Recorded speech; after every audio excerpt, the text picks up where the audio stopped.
All right, when it comes to attacking on Ascent, remember, you kind of need another smoker, right? Because you're gonna commit to something that you cannot change in most situations, so you are not a primary smoker. If you're gonna smoke and wall A, you cannot just go back to B and expect good results, because you're just gonna get pushed from market and from CT. So you can't really do anything. But if you have a primary smoker, you can do a lot of stuff when it comes to lurking and obstruction vision with just one wall, while your other teammates are focusing on other sides. So I have few walls that I use on attack, and I try to limit my options to those. I like conditioning my opponents to a specific wall that I use, so they never know if it's a fake or not. Now, the first wall that I use is something that I use on the A. There are two options here.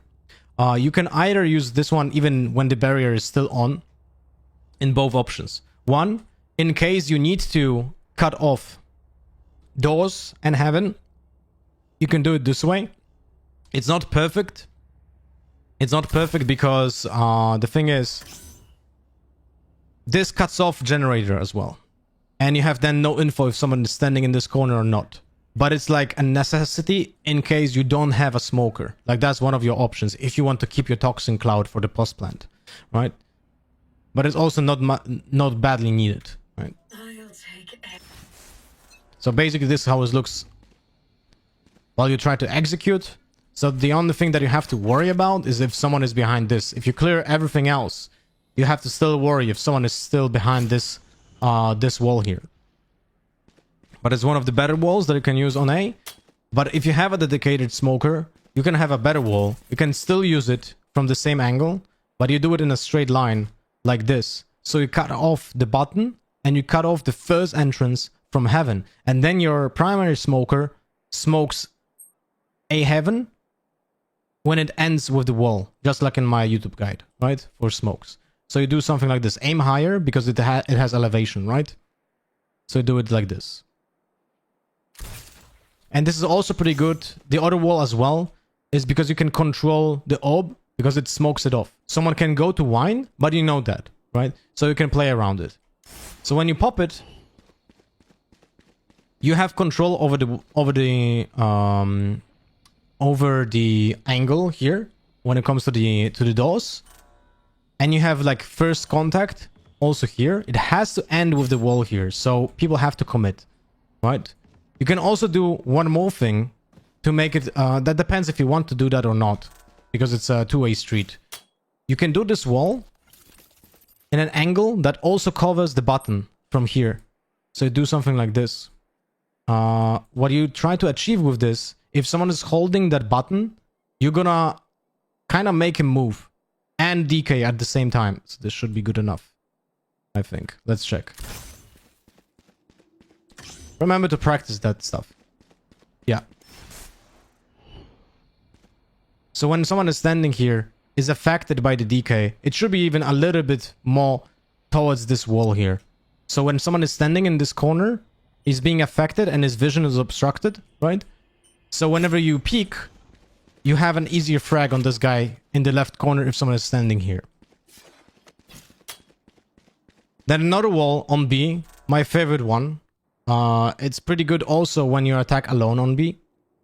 You have to wait till the barrier drops because the barrier is here. And what you do is gonna take a wide swing to the right side here, and you will align your wall with two walls on B side. So one, this is important. One point is here. The second point is here. You need to cut off two vision points from CT and market, right? And you can only do that with this kind of wall. Like this. Your teammates probably already pushing here, so they will check those corners, right? But once you pop the wall, nothing is visible, and you can push, and you can only worry about the angle from the boat and from the highway. And if someone pushes you through this wall, he needs to commit to it, so he's fully committing. If someone is holding it from this angle, he has a free kill, basically, right? While other people are just pushing through here. So this is actually a fantastic wall also for the post plant, because it cuts off vision as well from the stairs here. If someone wants to push you here, well, then he has to commit through this wall. The thing is, remember that snake bites, I hate playing for post lineups. Like, you shouldn't do it. In most cases, you shouldn't do it. You should use it for side control. So whenever I push on site and I'm with my teammates here or on B, I'll never go to play for post plant lineups because it's more important to just defend this. I'll probably just use the toxin cloud here. Maybe even if I have enough time, I can set up the one-way on here, right? Instead of doing this here, I can just set up a one-way here. Like this. So now I have both ways covered for my teammates whenever I want to defend from sight, right? And then I use my snake bites in crucial moments to stop the push and delay the defuse, right? I don't want to play for post-plant lineups on B side here on ASCENT. When it comes to attacking A though, sometimes you're gonna have a lot of time to play post-plant lineups or presence on site already. And then you can use the post-plant lineups from two spots that I primarily use. One here. So one is here and one is here. So my opponents never know from which angle will I use them. I prefer to have lineups for two things. For default and for the second default here. You're gonna use your ultimate sign and align it with the bulb here. And then you move the middle sign of the ultimate towards the beginning of the of this bulb. So it looks like this. And this is for the boxes. So it basically covers this area, but also backside of the boxes. Whenever someone jumps from here, typically he hides behind it. So you have, like, you pushing them out as well. Now, when it comes to the other lineup, is you're gonna use another bulb, this bulb here, right here, this one. You're gonna align your left-click crosshair like this. This was a little bit complicated, but if you practice, it's okay. You align this crosshair with this left side bulb here, and now you drag it forward, upwards, like this, till it meets the cable. And you put the cable in this small box here. You see this? This is your lineup.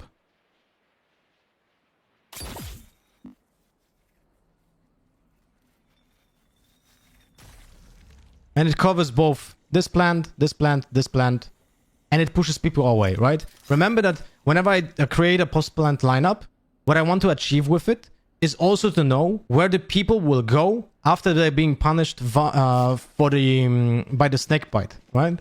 So let's look at it this way. I'm gonna do the lineup.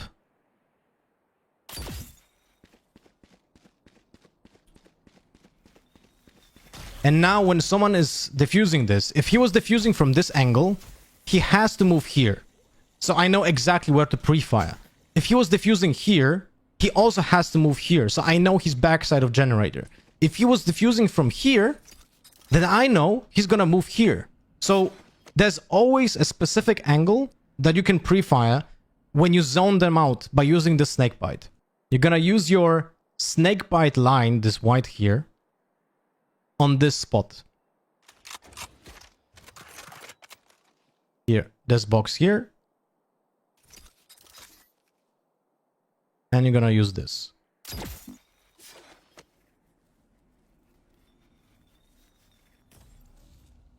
It's basically the same as the one before. Now, when it comes to the other default, you're gonna align, because we want to do this, right? We want to do this. Then we're aligning the line from the ultimate here, this line from the ultimate, on the edge of the wall, on this like triangle ending, like this.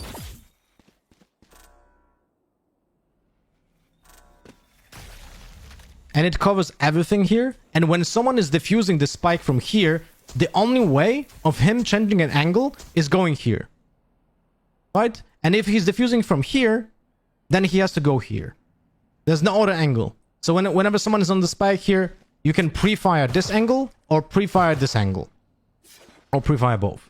One more thing. When attacking sites as VIPER, when you have an ultimate, there's a very easy way of going into a site with your ultimate. What you can do is either you can ask your teammate to put a smoke, like in this spot here. For Omen Astra, this is very easy.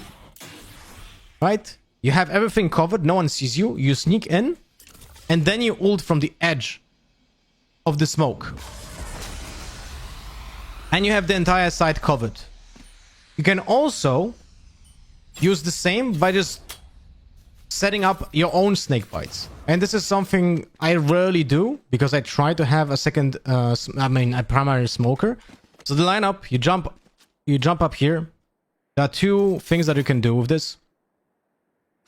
You basically stand on the barrel here and you have two things. One is the lineup for the entrance that you can do. And this is basically, you align, this is pretty easy to do. You align your left side triangle that you know, remember this one, the faint triangle, with this line of this explosion, like this. So it lands in front of the site. You pop it, and you can go into the smoke and use your ultimate. Now the second lineup from the same spot is for heaven. In case you use your wall for doorway, you can put your smoke on heaven, and this is probably the best smoke you can do for heaven. You just aim at this glitchy edge of the building. Like this. This way. A little bit higher. No, this should be fine.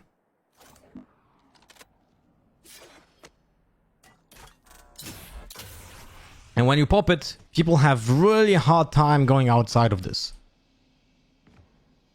So in case you have no smokes, you can do the wall on the doorway and then the smoke here. But then you have no toxin cloud for the post plant. Remember about that. So then you play side control.